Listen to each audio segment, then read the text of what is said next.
Welcome to Motivational Mondays. This is Fred Razak, Senior Trading Strategist here at CMTrading, and today we're going to talk about self-criticism and, more importantly, the anecdote to self-criticism. Now, there's no other behavior that's more destructive than self-criticism, so you do want to pay attention to this particular presentation. Now, if you're first time joining us, make sure to like and subscribe so that you can get future content like this, okay? So, self-criticism is probably the most self-destructive behavior any of us have. And there's a couple of reasons for it. Number one, and this is probably top of the list, if any of us have gone in our childhood through any sort of critical parent or critical teacher or mentor, some of that stuff seeps in, okay? Some of that stuff actually becomes our identity. And that's when it becomes really dangerous, because if a critical person, adult, criticized you as a child, and especially if there was some emotions that were running really high at that moment, that labeling at that moment of that extreme emotion is then becomes jacked up to being like something of a true identity to who you are. Now, all of us have gone through some of it, okay?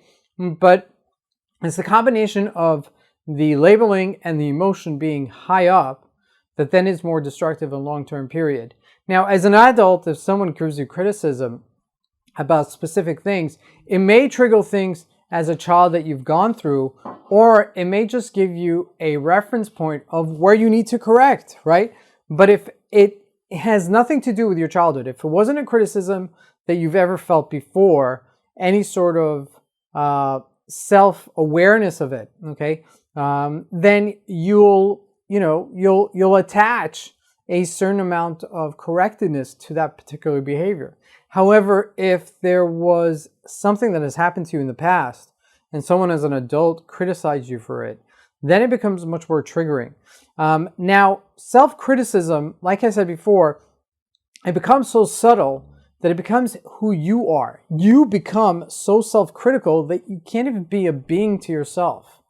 You don't exist. You exist and you operate from a self-critical place.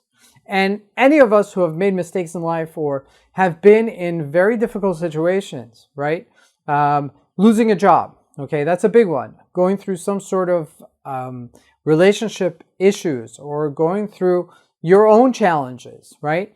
And then you say, oh, look at that guy, my friend like that, he doesn't have any of these issues, right? I'm the only person in the world who has these issues. Well, let me tell you, okay, it's not true. We all go through them. We all have that ability, though, to then correct it. Now, this is the real punchline. How do you correct self-criticism? The anecdote to it is very simple. It's self-compassion. It's just accepting that part of you because you have the ability to accept that part as an adult. As an adult, if you saw a child, all else equal, if you saw a child do something wrong, someone else's child, always easier, right? Because when it's your child, it becomes self-critical of you, right? How could my son or my daughter do X, Y, Z, right? But if it's somebody else's kid, hey, the kid's probably going through something hard, right? And all of a sudden you become compassionate to somebody else. Well, this is a little bit about that, right? This is about knowing how to give yourself compassion, your child, which is an extension of yourself, and coming from a compassionate place.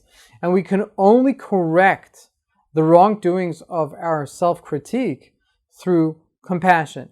And compassion doesn't mean that you're giving yourself off the hook if you did make a mistake. Compassion means that it's okay, and you're not berating yourself to the point that you're worthless or that you're not worthy of something. Anything that, if you want to quote unquote beat yourself up in order to become better, that's one thing. But if you want to beat yourself up to bring yourself into the mud, that's not acceptable. Now imagine somebody else said that to you, right? If somebody else said something, and believe it or not, most people are not critiquing other people, they're critiquing themselves much harder than they'll ever say such a thing to somebody else. And that also has a little bit to do with arrogance, right? Because we accept so much more of ourselves. We accept so much more of ourselves. Not expect, accept. Meaning that we don't give ourselves slack for not being the best or not doing something the best or not having the best circumstances. Yes, we do contribute to it, but we also have to realize that it's not always within our power. And sometimes just coming from a self-compassionate place will give you that correctness and that centeredness that you can then move forward. And I think that we all go through adversity in life. Everybody has their own story that they can write in their own book and their own chapters of things that have happened to them in their lives. But it's not about what happens to you, it's how you respond to it. And the more you can respond positively to whatever circumstances that you're in, the more you create some sort of balance for yourself. It doesn't change the outside stimulus. You lose money, you lose a job, you lose a business. That hasn't changed. What has changed is your attitude. It's you who has changed. And when you come from that perspective, that will then create other jobs and other opportunities elsewhere that you didn't take into account.